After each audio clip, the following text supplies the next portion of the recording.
All right, Noel, episode 32 in 5, 4, 3, 2. Hey, everybody. Welcome back to the Noel Casler podcast. We're here to break down the week's events and have a few laughs. Back here with my main man, Jimmy Kennedy. Jimmy's got his big rock and roll hair on today. Party. How you doing today, Jimmy?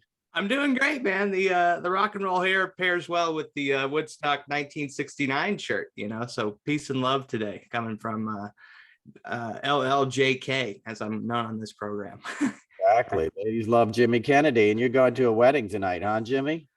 I haven't been feeling great the past couple of days, man, like a stomach bug. So, and I don't want to be around other people's families, so I'm actually going to avoid that. Oh, well, that's nice of you. That's considerate. Yeah. That's what we're supposed to do now. We stay home, get sick. That's right. So pandemic's still ongoing, unfortunately, but more people died in 2021 than died in 2020 of COVID, but sort of somehow psychologically we feel like it's over, and I was out and about a little bit this week, and it was it's a bizarre feeling, to be in restaurants and bars and stuff. But if you're vaccinated, and you wear a mask when it's appropriate, then you're okay. And the fact that people won't do that, it's no surprise because they were weaponized. I did a car rant the other day about, Facebook was weaponizing people. You didn't hear about anti-vax stuff in this country before. There was always fringe, whack jobs, living up in the hills or whatever that didn't want to vaccinate their kids. And I get that to a certain fringe extent, but it wasn't this mainstream kind of thing. When I was a kid, they came and vaccinated you in the school nurse room. Like you didn't get a choice, and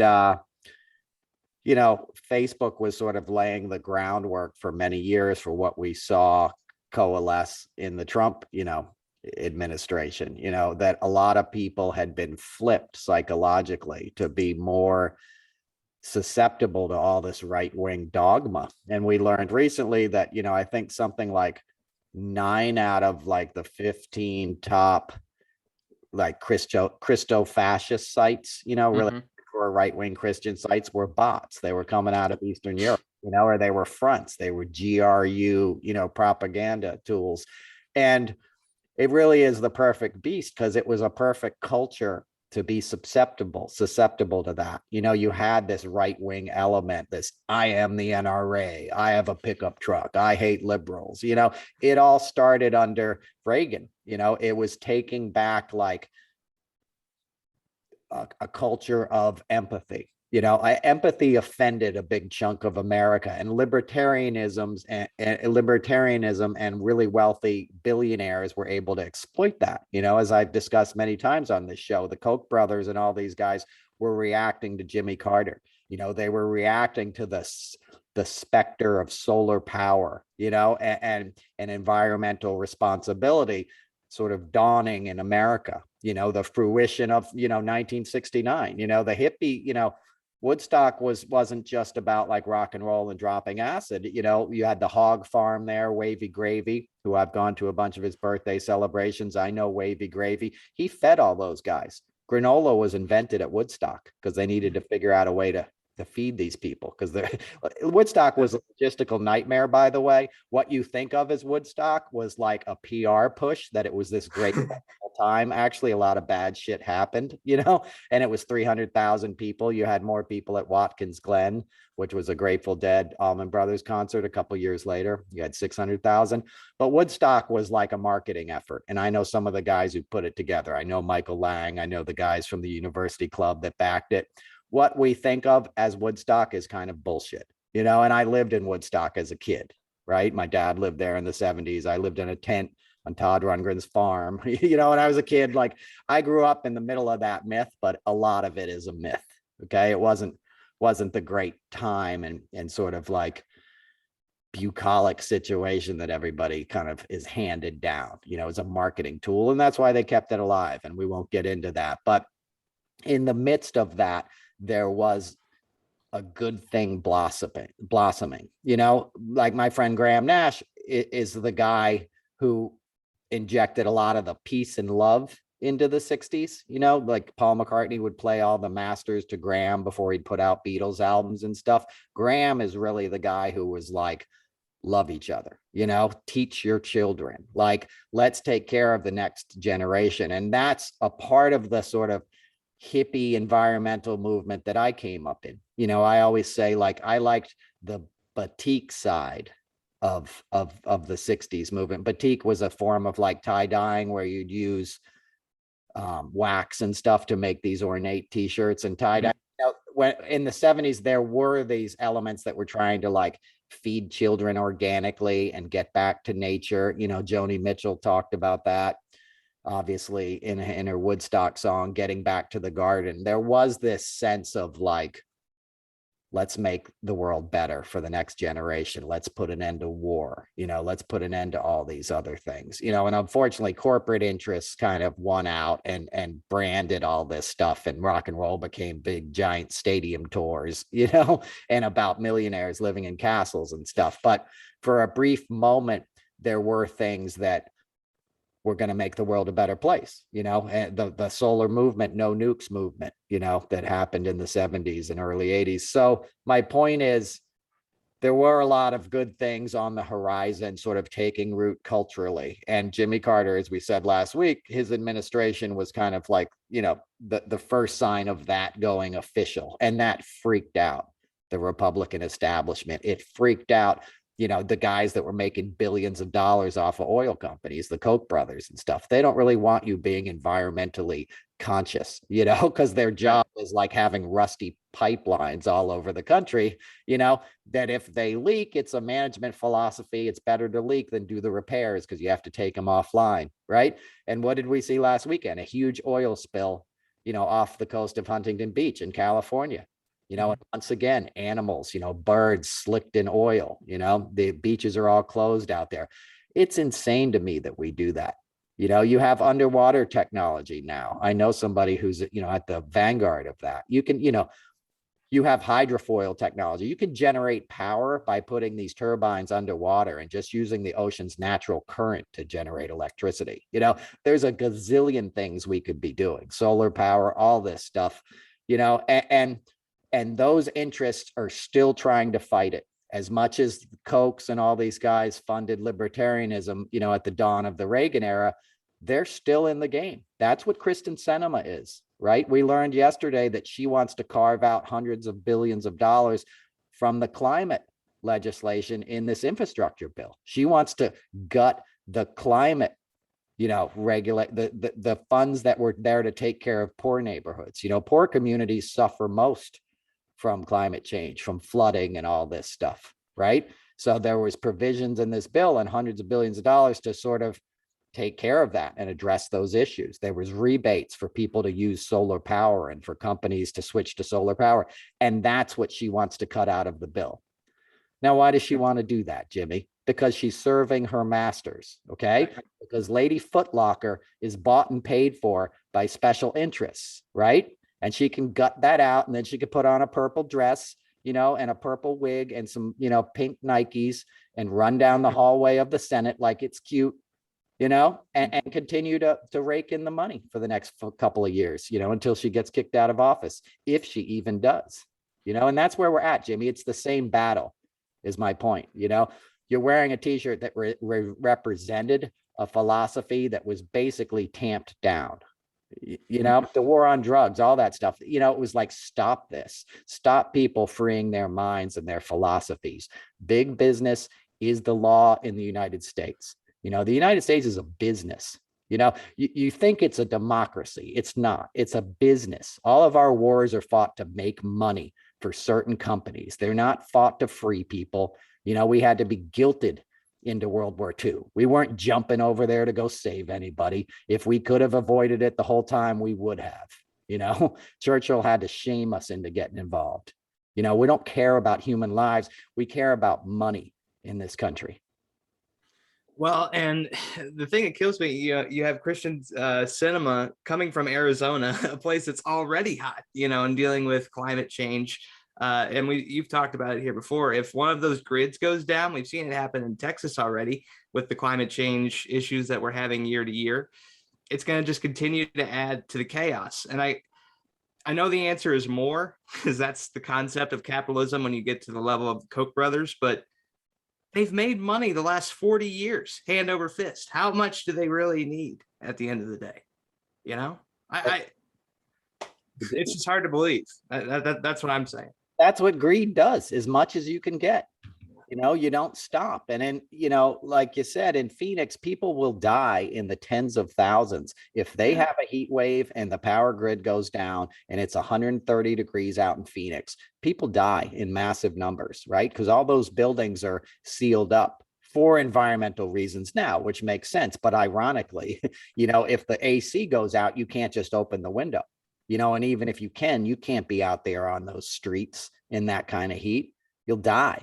You know, you get dehydrated within hours, and all the water is pumped on electricity. Do you know what I'm saying? It's not like you're just going to dig a well or go hop in the river. Pardon me.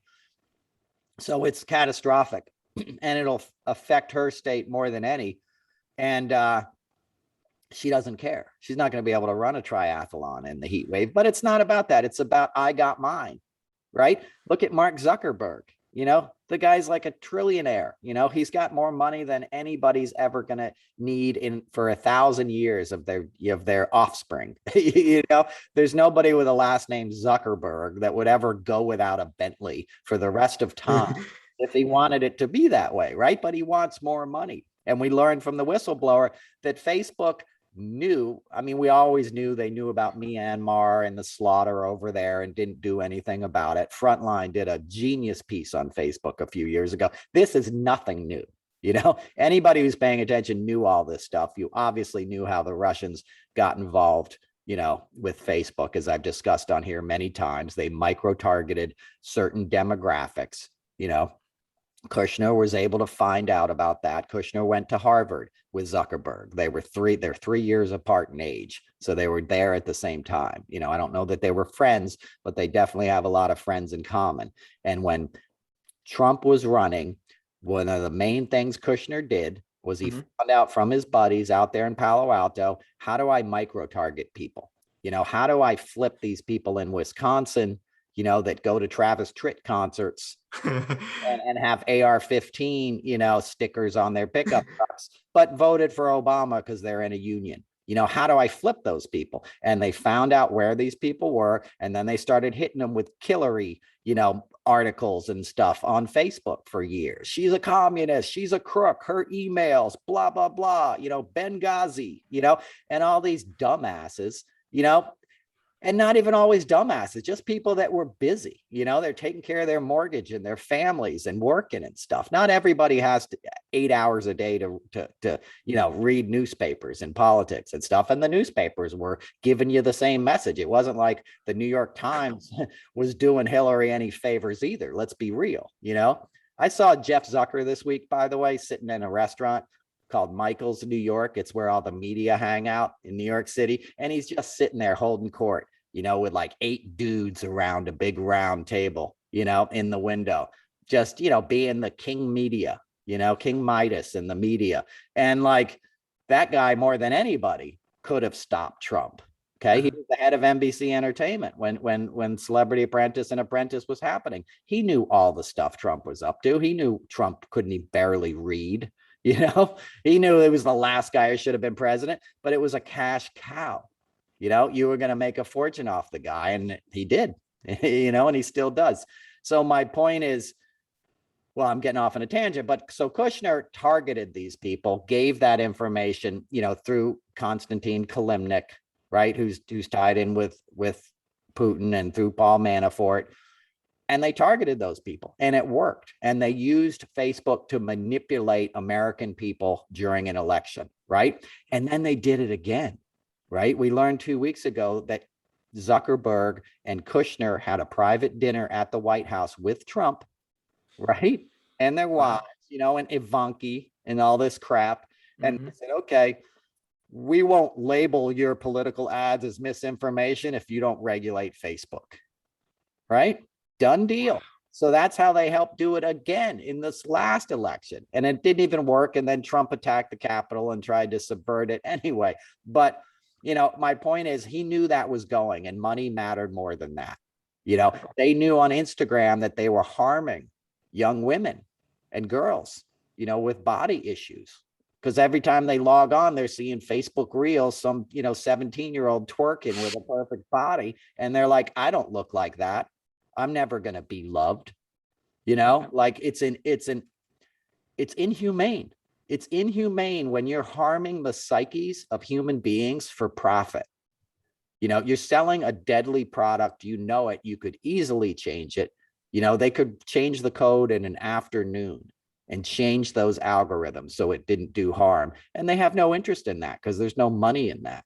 There's money in exploiting people, for profit. And that's, that's a sin. And thankfully, kind of it blew up in their face a little bit this week, and I have no doubt that thing went down on Monday so they could shred documents and delete files. And, it was too convenient that the 60 Minutes piece was on Sunday at 7 p.m., and then at noon, on Monday, the site's down for 5.5 hours. What did you think about that? Was it hard for you not to play Candy Crush for a few hours, Jimmy? Well, I didn't see what salads and sandwiches my friends were eating. That was a blessing in disguise. As far as like a broadcast standpoint, I'm still kind of old school. It's hard for me to have just a normal conversation as a podcast still, because I'm not used to that style.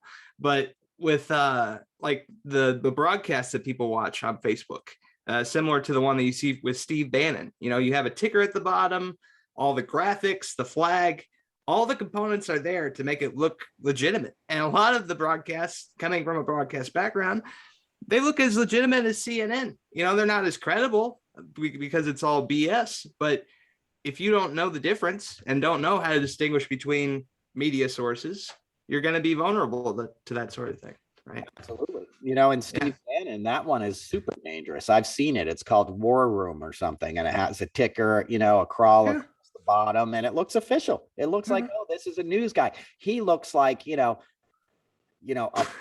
pockmarked, like old lesbian woman trying to sell you a used Subaru in South Jersey, who hasn't taken care of themselves. Like, he doesn't look professional, And my mom's a lesbian. This is not a dig on lesbianism. I love lesbians, but I'm just saying he looks like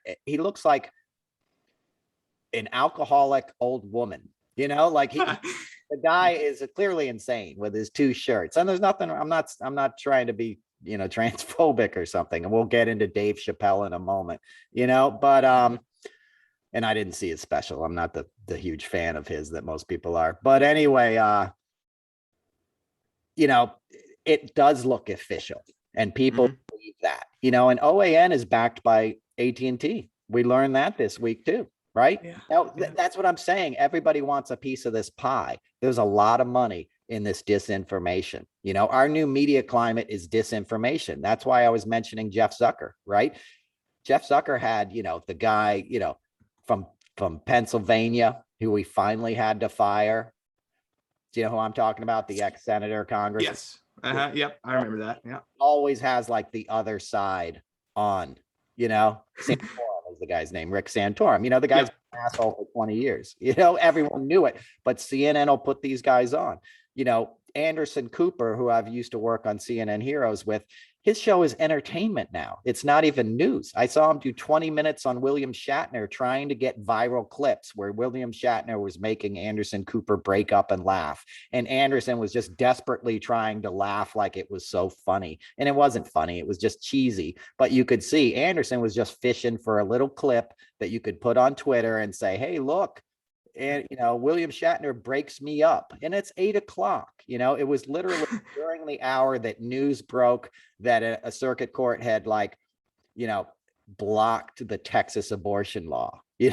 Massive news broke while this guy's basically jerking off, on network TV, right? At an 8 o'clock hour. And pardon my, language, but it's entertainment. Do you know what I'm saying? Media is entertainment. That's not news. If you're watching it on TV, it is not news. Okay. Unless it's, in a breaking story and you turn on your network TV and they're like, we're interrupting this program to tell you about something. That's news. Do you know what I'm saying? That's hard news. But the stuff you tune into every night is entertainment. And Trump knew that and exploited it better than anybody else. You know, the thing that people don't talk about is how the infrastructure was already in place for Trump to do what he needed to do. And he knew that. You know, he's not as dumb as people think. He knew that all the lights were going to, be green for him to launch this campaign because he was hanging with these people. It's a local story. As I always tell people, everybody lived in a small little neighborhood, in New York City. All your media is controlled in a tiny little, part of an island, and it's affecting the lives of all these people across America because the people involved in it are making a fortune, and the people out in the heartland don't know that. They don't know that Fox News is manipulating them, that everybody at Fox News has to wear a mask and get vaccinated. You're not getting into the building, right? But they'll listen to Tucker Carlson tell you that vaccines are bad and it's time for a race war, Yeah. Go. Do you think that Tucker Carlson will eventually leave Fox to make his own political run? There's like talk about that because of how extreme he's getting with each broadcast, man. I absolutely do. And I also think that, he had David Yang on this week. He had Yang on, who's another scammer. Like, how did anybody fall for David Yang? That dude is not right. You can clearly see it when you look at his eyes, at his face. There's some kind of affect. He's got something's off about that dude. He's just weird. Like, he doesn't have normal sensitivities. He gave his dog away. He's always saying the wrong thing. He has no experience in public service or government. None. Right? They tried to pay me. He used a cutout when he was running for mayor, like a separate group. And they contacted me and they said, hey, we'll pay you $250 a month to send 5 tweets about the mayor's race. And I knew the guy was asking me. I knew it was coming from Yang. I knew Yang had been hired because he'd hired other friends of mine to go down to Georgia and stuff. And I said, no, like, my Twitter's not for sale. It's not going to happen. No, thanks. And they were like, well, is it about the money? Because we can pay you more.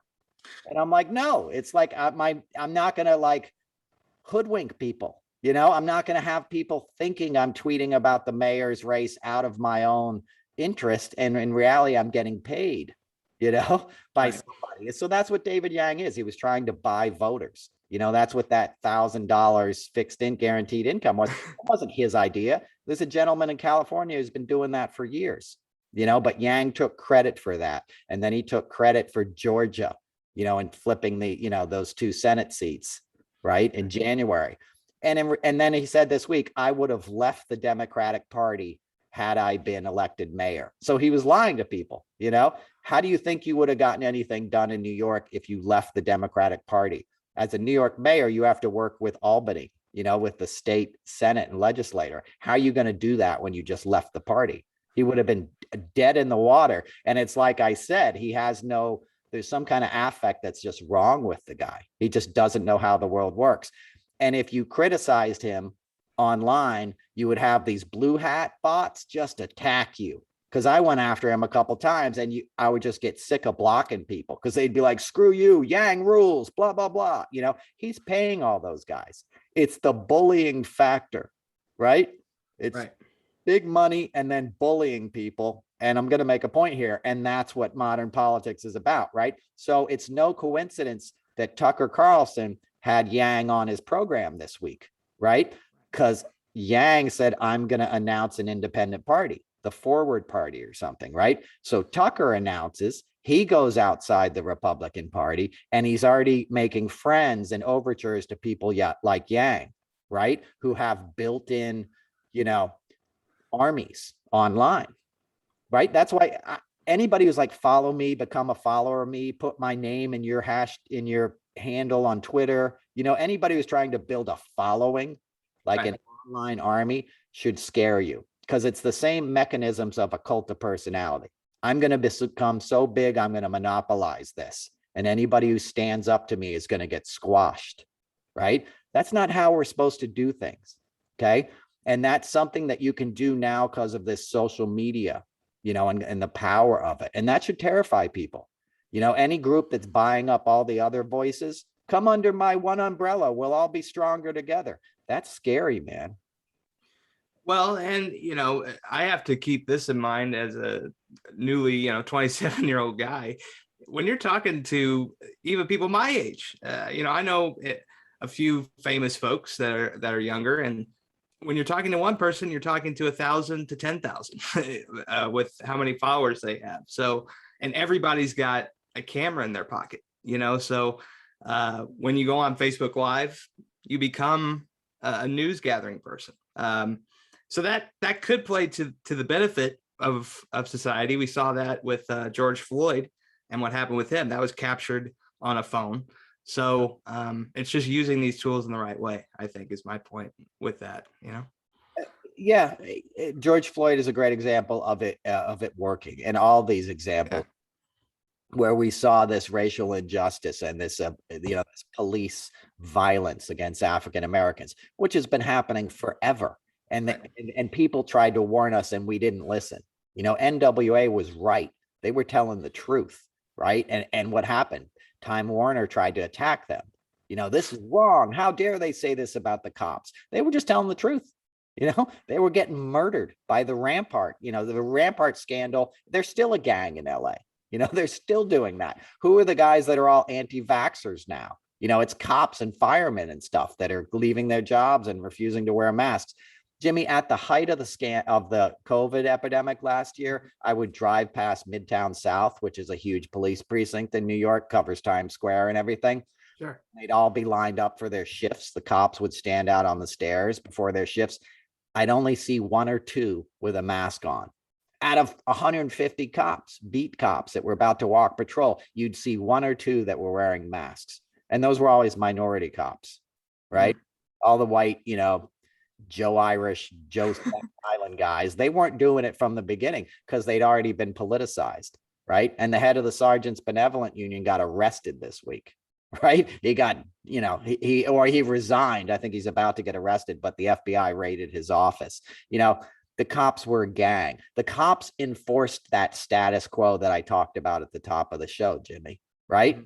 The police department was started in this country, like the sheriff's departments and police departments were founded to catch runaway slaves, right? That's where it came from, is enforcing, this brutal sort of capitalistic, society where you got to protect the wealthy landowners, and we need some guys on our side to knock some heads around. The New York Police Department, their big claim to fame was beating the hell out of people that were trying to unionize in sweatshops, and all these garment things where we would use slave labor back in the day, and people would try to organize and the cops would go in there with billy clubs and just crack a few skulls, and then folks would go back to work and get exploited.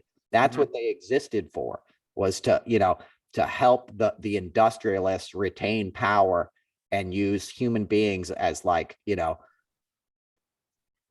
chattel. I don't even know, that's not the right word, but you know what I mean? Exploiting the workers, for the cost of doing business. Right. Yeah. It's like I said it some rant or somewhere. It's like collateral damage. That's how they view it. Hey, you're going to get hurt. And now that has become so complicated. It's so endemic, and it's so now hardwired in with this lifestyle brand of Christianity and pickup trucks and stuff. And now you've infused this anger in it. Social media has fractured us and divided us. And I see it every time, where I'm going with this, these big pickup trucks, that every stoplight they're at, they got to gun it. Everything is a political statement. Every red light is a political statement now, right? The rolling coal, there was a kid in Texas who ran into 6 people on a bicycle, right? Ran them over because he was a 16-year-old teenager and he was trying to roll coal on him, right? So he passed one cyclist and he was trying to go up to the other 6 and fill their faces with a bunch of black soot, poisonous carbon monoxide, as they were training for a race. And he screwed up and ran into them and mowed them all down and ran over like 3 or 4 of them that had to be airlifted to the hospital. And he's a white teenager, so he didn't even get arrested.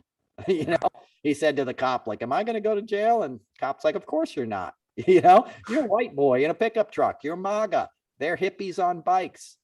We're there to protect you.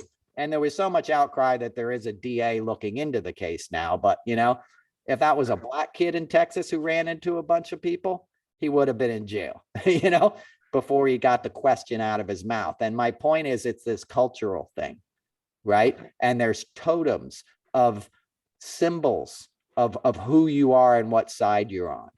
And we've become adept at reading that. You can tell from 100 yards away where somebody's leaning. You can tell by their beard, you know?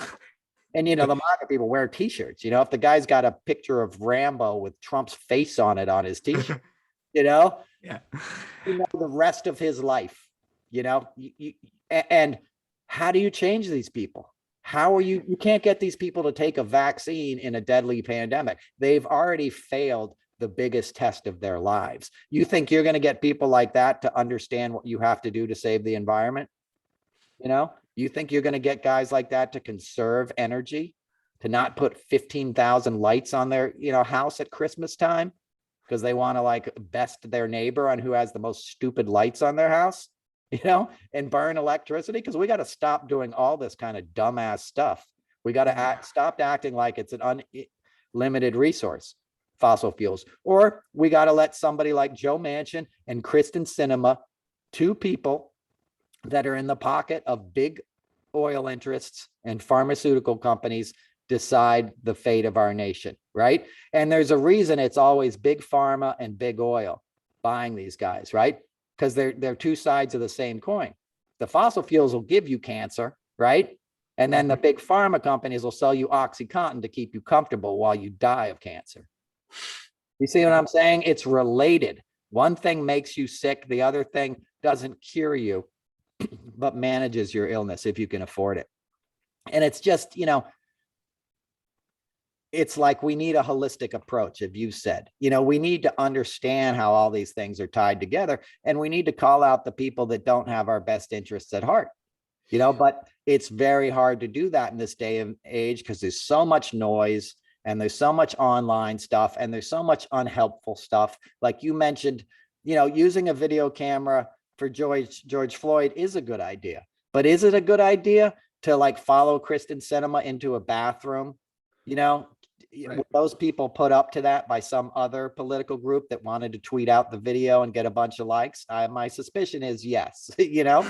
They were actual dreamers and undocumented citizens that were asking the questions, but somebody told them to do that, you know, and send us the video and then we'll make it viral. And that's wrong because it distracts, right? Because so then the story becomes about, is it a good or bad thing to follow Kristen Sinema into the bathroom? It's a bad thing.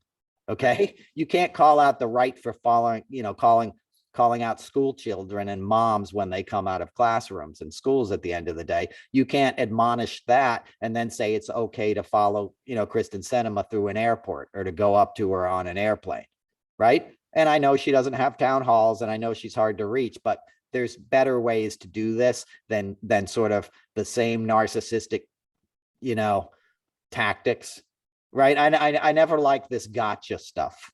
You know, you don't pretend to be somebody and then go ask a question and then put, that's just, it's like punked, right?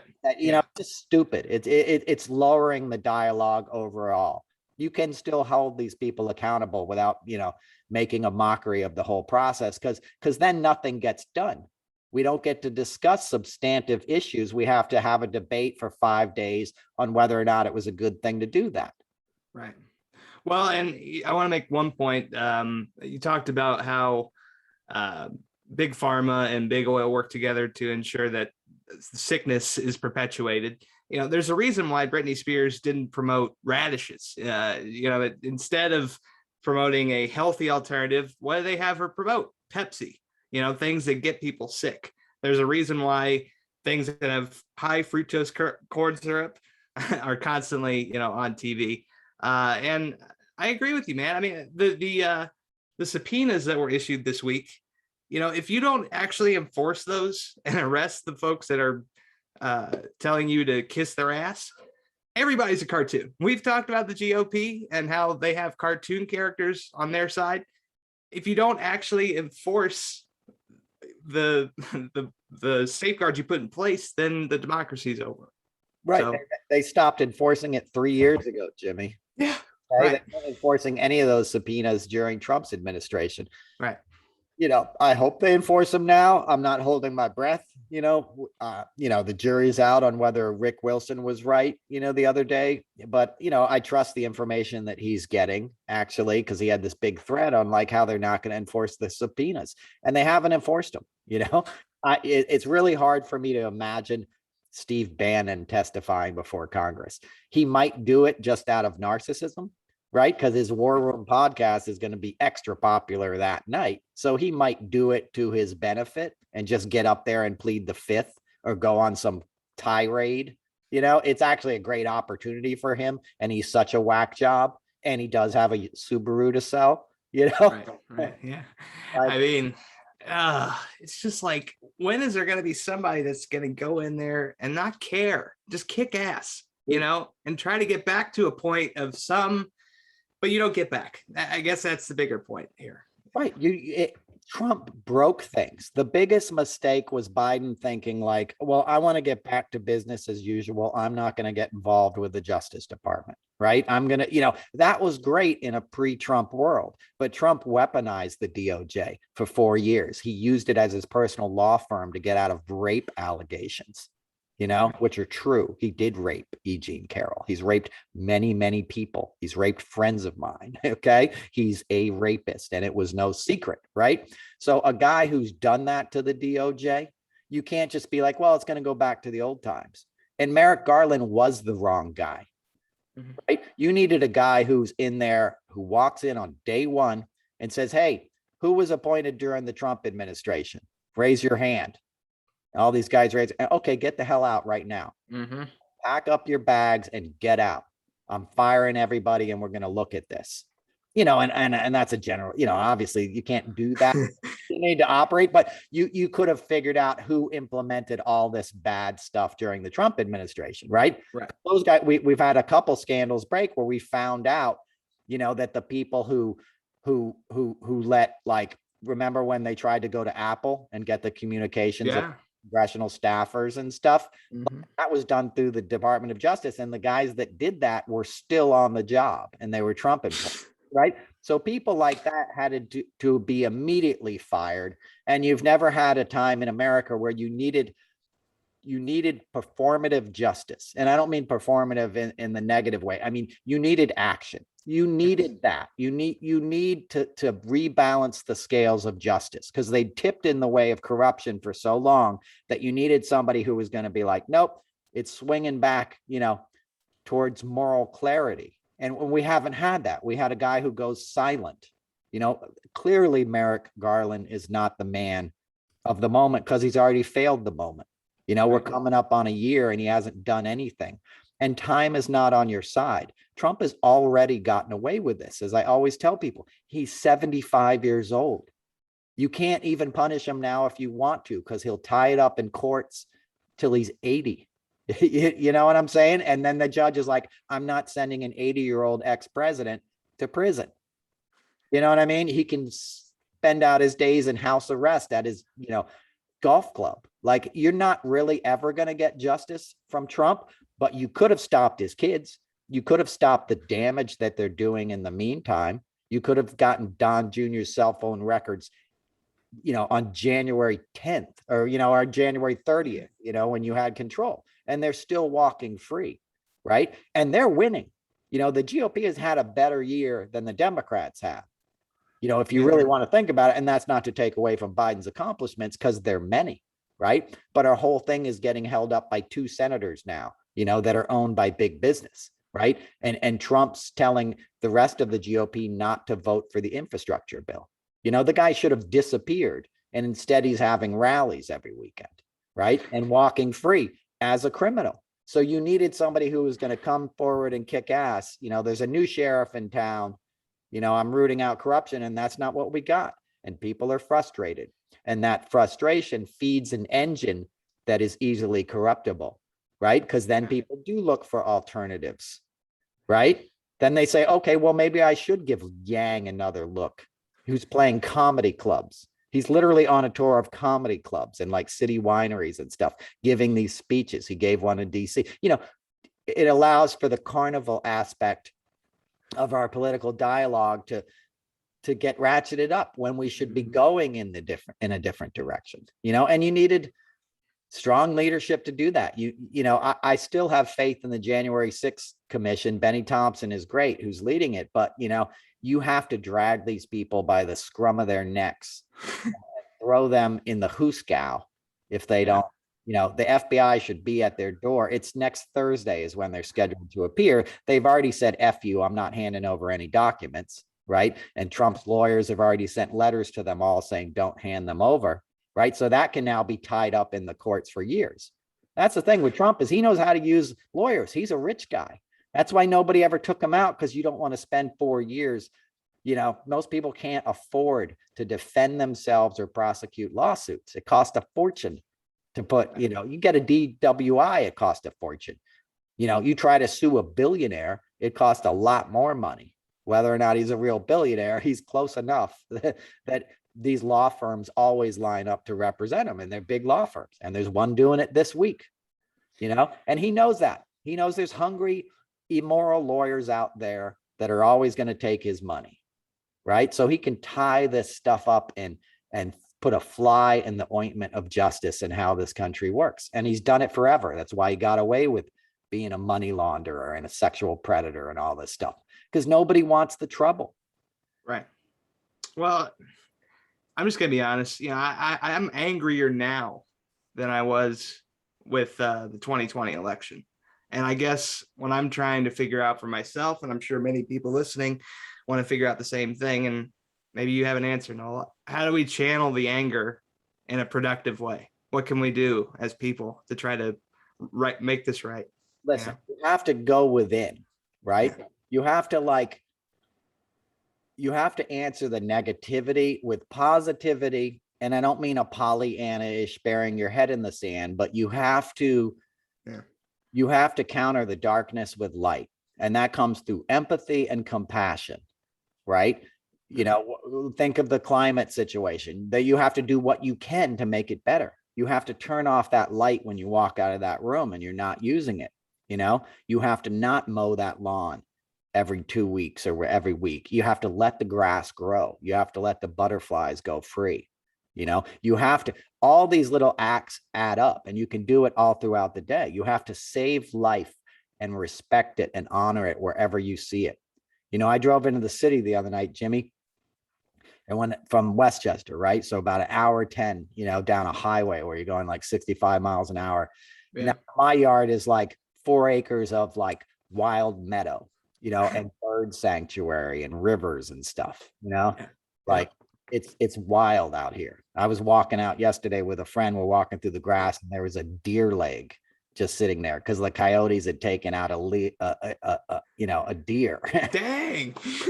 Wow. With a hoof on it. And my friend's probably like, this dude's like a Viking. What the heck? A deer. I was like, oh, there's a deer leg, but it's part of the pollinator pathway. We gave it to like, nature, and they come and walk it. It's a official thing. They came and inspected it this week. But my point is, so there's a lot of life going on in this property, and grasshoppers are one of my favorite creatures. Grasshoppers are magical. We were talking about praying mantises. All creatures are magical. It's magic that something's alive. That's the great mystery of life, is that there is life, right? That's the miracle and the wonder, is that you're breathing and you're conscious. But so grasshoppers occupy that same space, right? They're just mystical if you look at them, and they're amazing creatures. They can jump and they can fly. They have wings, they have these eyes, and like, they're just really cool things, right? So my driveway is gravel. I stopped like re-graveling it, and I kind of let it grow, because the grasshoppers like that sort of environment. They like the rocks, and somehow they flourish in this tall grass that grows in this driveway. It doesn't look very kempt to the neighbors, but I don't have any neighbors, so anyway, I mean, I do, but they're far away. So these grasshoppers live in this driveway, right? So I'm driving to the city, and I get to the West Side Highway. So this is after being, going down a highway for an hour where you're going 65, 70 miles an hour. We get to the West Side Highway, and I noticed there's a grasshopper on the passenger side mirror that had stayed. He was like stuck in some leaves under the hood or something. And we finally slowed down enough, and he walks out on the mirror. And I'm like, oh my God, there's a grasshopper here. And then it becomes about protecting this life, because now I've taken him to the big city, right?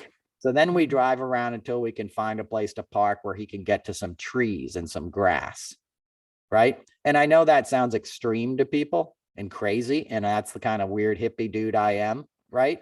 But like honoring the life of this grasshopper, what a miracle it is that this guy somehow survived and held on. You couldn't hold on to my car if I went 70 miles an hour down the highway, Jimmy. No. Right? Hell no. This thing did, right? So this is a badass grasshopper, right? And he deserves to continue to try and live whatever his mission is, and we ended up, instead of going to the parking garage that we thought we were gonna, we went and parked near 6th Avenue, where there was some, like, a little park outside of an office building where at least he could crawl off the car and have a fighting shot to like go live in the trees and bushes and stuff, and that's what we did. But that's my example. Like, if you become aware of life, I was sitting on the porch the other day and there's these stink bugs. They call them stink bugs. You know what they look like? Little brown hard shell things. Yeah. Prehistoric looking bugs. They're everywhere this time of year. I was sitting out there playing guitar and I happened to look, and one was in a spider's web. Oh. Like really ensconced. And he'd gotten so much of the webbing around him, he couldn't move. He was just sitting there still. And normally I would like, probably let that go. But I was like, I can't sit here knowing this thing is like, so I pull him out of there and he can't move. And I take a little twig and I get all the little spider stuff off of him. Take like 2 minutes and I'm holding him and I pull all this little webbing off him, and then he can walk again, right? Then he's starting to move, and I bring him over to this big maple tree that's like 250 years old or more, right? Big sugar maple, huge. It was planted when like Lincoln was president, and put him on the sugar maple, and he's got all his use again, no spider web on him, and walks up the tree.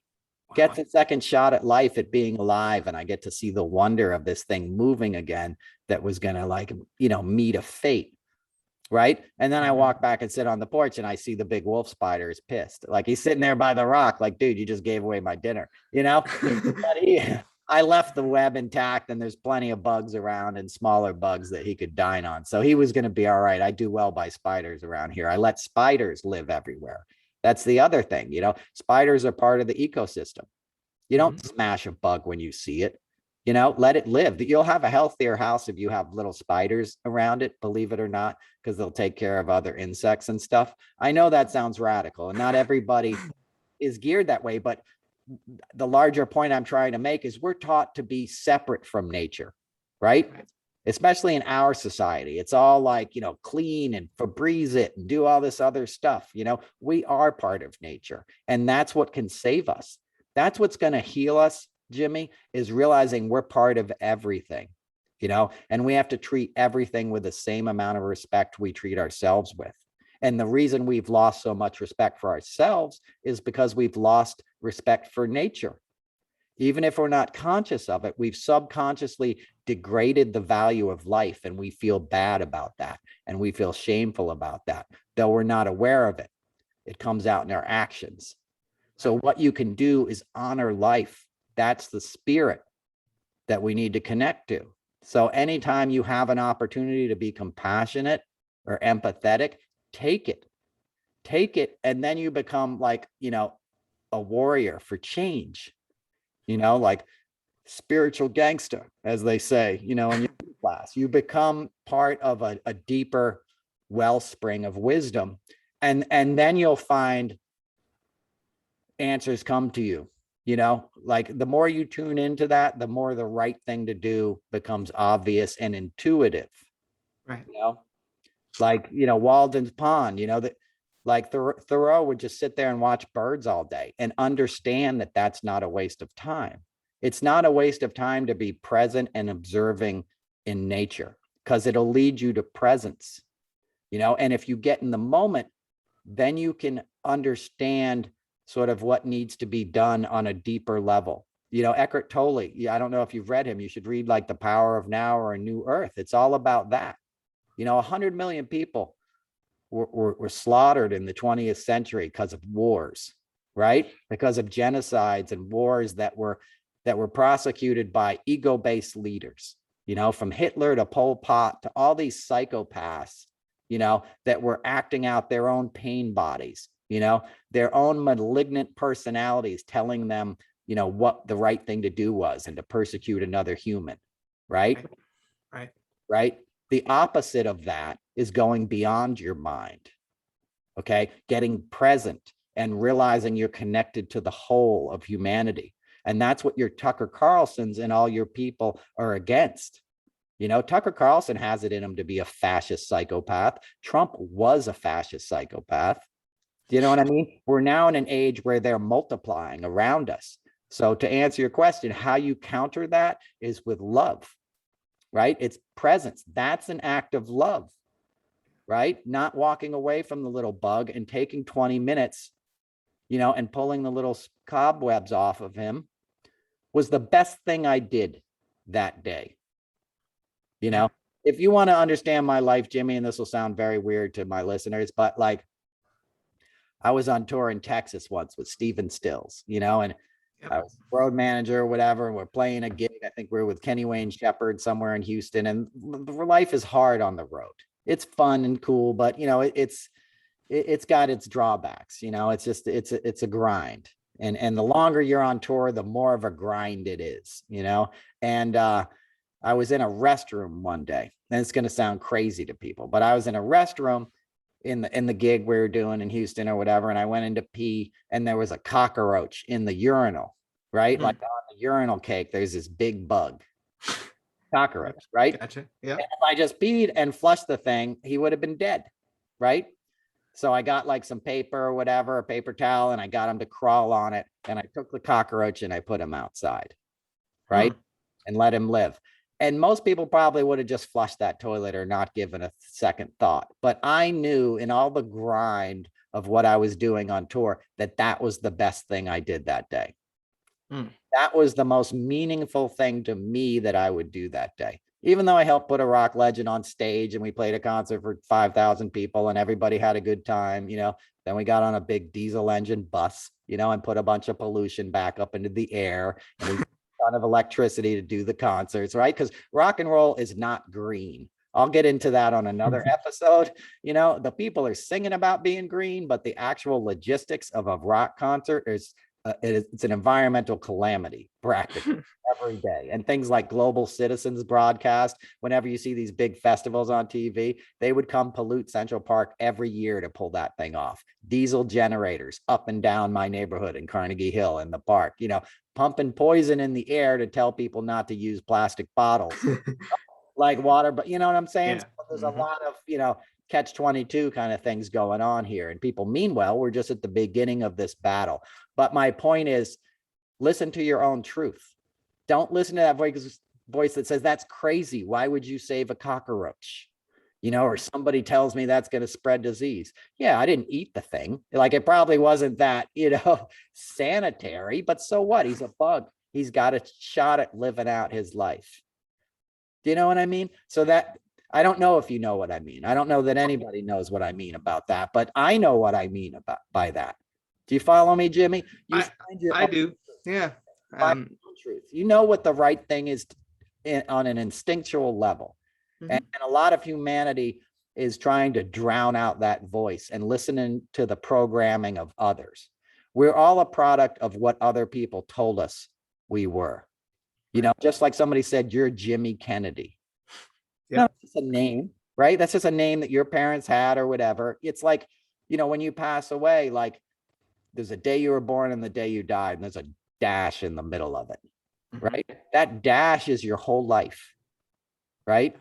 And we identify with the stories we've been told. I'm Noel Casler. I'm a comedian, blah, blah, blah. No, those are just details. In reality, I'm a being, a present being that's here, that can go beyond my brain. We identify with our minds, Jimmy. That's the incorrect thing. You have to go beyond your mind and figure out what presence is. Do you know what I'm talking about? Well, I mean, I do know what you're talking about, at least in my experience with volunteering for Timmy Global Health. Once you help someone else, you worry less about yourself. That's the easiest way I can describe it. That's it, buddy. Yeah. That's it. Yeah. It's getting out of your own way, man. Self-centeredness is Yeah. the root of all evil in many ways. As I've said before, when you're getting sober, you know how you get sober? You help somebody else. Right. Let somebody help you. First, you ask for help and you say, I'm powerless. I need some help. I can't do this by myself. My self-will is not going to let me put this bottle down. Right. And then you get your feet back on the ground and you say, you know what? Instead of thinking about myself all day, which is going to lead me to self-pity and anger and resentment and ultimately drinking again, I'm going to go listen to somebody else. So you call up a buddy and you say, hey, how are you doing? You know, when you're having a crappy day as an alcoholic in recovery, you call up, you pick up the phone and you don't talk about yourself. You ask somebody else, how are you doing? And then they're like, well, my girlfriend's mad at me and blah, blah, blah. And then after 10 minutes, you're like, oh, Jesus. But you forget about your own problems. Do you know what I'm saying? Yeah. That's how you do it. You take action, you help something else. So that's how you help the planet. You know, you get out of your own way and you try to be of service. Being of service is the highest thing we can do as people. And we've been programmed and co-opted, you know, by a lot of mythology that's like, get yours, get a Bentley, get this and that, you know, like, why? Give it to somebody else, man. Help somebody else get what they don't have. And that's a bigger gift. That was what Christianity was supposed to be about. You know, give unto others, do unto others as you would want them to do, you know, for you. That's what the spirit of Christmas was supposed to be, right? You're giving. It's about giving instead of receiving, right? And all that stuff has been weaponized by people that want you to keep consuming, right? Because consumption is tied in with self-centeredness. And it never works, Jimmy. That's the thing. It doesn't fill that hole inside of you. Ask anybody who's gotten really famous or made a lot of money. It never works. You always want more. It's just a never-ending thing. So the way to circumvent that is to just give. Give, and it's free. The sun just came out now. That's free. You can't buy that. You can't put a price on that. My favorite tweet of yours this week, brother, was when I was young, I wanted things. Now that I'm older, I want other people to have things. That's where I'm at, man. Let's give other people a shot. You know, I still want mine, and I'm working on it. But there are people that were defeated before the game even started. Let's give them a shot. You know, let's give them the tools to be successful. Exactly, dude. All right, well, that's a good note to end on. We didn't get into Dave Chappelle, but you know, there's plenty of, I'm sure every other podcast in the world is talking about Dave Chappelle this week on the comedy interviews portion of Apple Podcasts, which is where you can find Noel Casler podcast episode 32. You can find me at noelcasler.com, and you can certainly find me at the Wall Street Theater on November 18th in Norwalk, Connecticut, one of my favorite towns on the Eastern Seaboard. If you're within listening range of this podcast, come on out. It's going to be a great night. South Norwalk has got a lot of great restaurants. The theater's just around the corner in downtown Norwalk. Very hip kind of Art Deco neighborhood, very happening. Great theater, great time. Can't wait for it. 8 p.m. show. So come on out. You can get tickets at my website, as I said, and you can find Jimmy. Where can they find you, Jimmy? jbkonair.com. My initials, jbkonair.com. So there you go. There you go. Big Jimmy Kennedy, Noel Casler bringing it to you. Save them bugs when you can.